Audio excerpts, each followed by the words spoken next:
Welcome to our channel. Today we how to log into SurveyMonkey for product onboarding apps. Easy tutorial step by step clearly.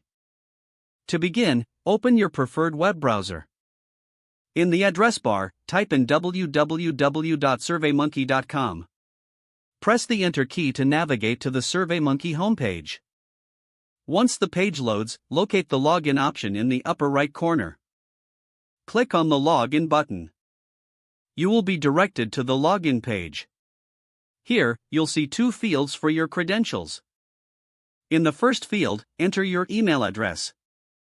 In the second field, input your password. If you've forgotten your password, click on the Forgot Password link. Follow the prompts to reset your password if necessary. After entering your credentials, double-check for any typos. Once confirmed, click the Login button. You will now be logged into your SurveyMonkey account. If your login is successful, you will see your account dashboard. From here, you can access your surveys and product onboarding apps. If you encounter any issues during login, check your internet connection. For further help, visit the SurveyMonkey support page. If the page does not load, refresh the browser or try again in a private or incognito window. Make sure you are using the correct email address, then retype it carefully to avoid small typos. If your password is not accepted, use the reset option and create a new strong password you can remember.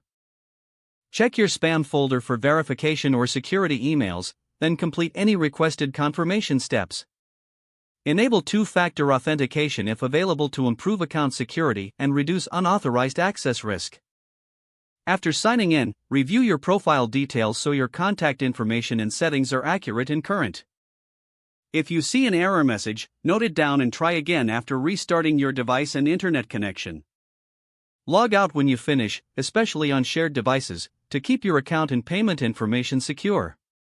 If the page does not load, refresh the browser or try again in a private or incognito window. Make sure you are using the correct email address, then retype it carefully to avoid small typos. Don't forget to like this video and subscribe to our channel for more step-by-step tech guides.